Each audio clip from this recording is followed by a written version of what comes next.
ఈసారి ఎన్నికల్లో వేవ్ అన్నది కనిపించడం లేదని అంతా విశ్లేషించుకుని వచ్చారు.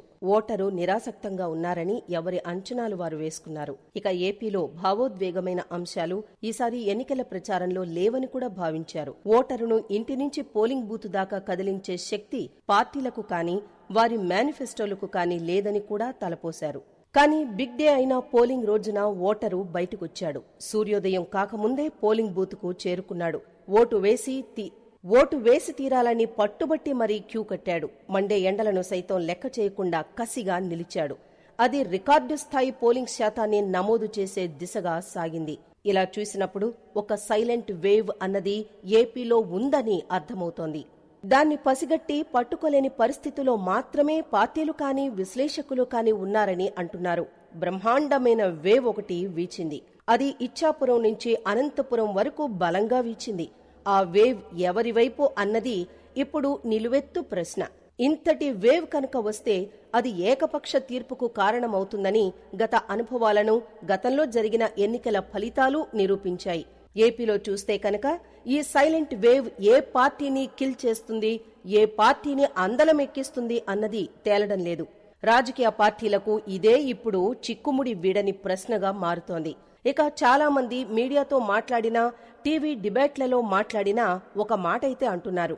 నెక్ టు నెక్ అన్నట్లుగా ఏపీలో ఉంది, ఫలితాలు అలాగే వస్తాయని. కానీ చూస్తూ ఉంటే వార్ వన్ సైడ్ అయినట్లుగానే పోలింగ్ సరళి చెప్తోంది. ఆ వన్ సైడ్ ఏ వైపుకు తీసుకుంది, ఏ పార్టీని దగ్గరకు తీసుకుంది అన్నదే $1 మిలియన్ ప్రశ్నగా ముందుకొస్తోంది. వార్ వన్ సైడ్ కనుక తీసుకుంటే మాత్రం అధికారంలోకొచ్చే పార్టీకి ఖచ్చితంగా 130 నుంచి 140 వరకు సీట్లు చాలా ఈజీగా వస్తాయని అంటున్నారు. దానికి 2019 ఎన్నికల ఫలితాలను ఉదహరిస్తున్నారు. అప్పుడు కూడా బలమైన వేవ్ వీచింది. అది వైసీపీకి అనుకూలంగా మారింది. దాంతో 151 సీట్లతో వైసీపీ నెగ్గింది. ఈసారి చూస్తే కనుక అలాంటి వేవ్ మరొకటి వీచింది. మరి అది ఎవరివైపు అన్నదే చర్చ. సాధారణంగా ప్రతిపక్షంలో ఉన్న పార్టీల సైడ్ వేవ్ ఉంటుంది అన్నది ఒక సహజమైన రాజకీయ పరిణామం. అధికారంలో ఉన్న పార్టీ మీద యాంటీ ఇంకంబెన్సీ ఎంతో కొంత ఉంటుంది. ఒకవేళ కంటిన్యూ చేయాలని అనుకున్న బొటాబొటీ సీట్లతో సరిపెడతారు. అది 2009లో వైఎస్ఆర్ సెకండ్ టర్మ్ విజయంతో కనిపించిన వాస్తవం. అందువల్ల వేవ్ బలంగా అయితే ఉండదు. ఉన్న ప్రభుత్వమే కంటిన్యూ అవ్వాలని కోరుకుంటే పోలింగ్ స్టేషన్లు కిటకిటలాడవని కూడా అంటున్నారు. సో అలా ఆలోచిస్తే విపక్ష టీడీపీ కూటమి వైపు బలమైన వేవ్ సాగిందని ఒక విశ్లేషణ. అంటే 2014 నాటి రిజల్ట్ రిపీట్ అవుతోంది అని కూడా దీన్ని బట్టి ఓ అంచనాకు వస్తున్నారు. అయితే పాజిటివ్ వేవ్ మాకుంది అని వైసీపీ అంటోంది. అదొక బలమైన తీర్పు రూపంలో వస్తోందని కొన్ని సెక్షన్లు పోలింగ్ బూతుల ముందు కనిపించడాన్ని ప్రస్తావిస్తోంది. అయితే ఏపీలో ఒక సందర్భంలో మాత్రమే వరుసగా బలమైన వేవ్ వీచి ప్రభుత్వానికి భారీ సీట్లు దక్కాయి. అది టీడీపీ 1983లో పోటీ చేసి గెలిచినప్పుడు.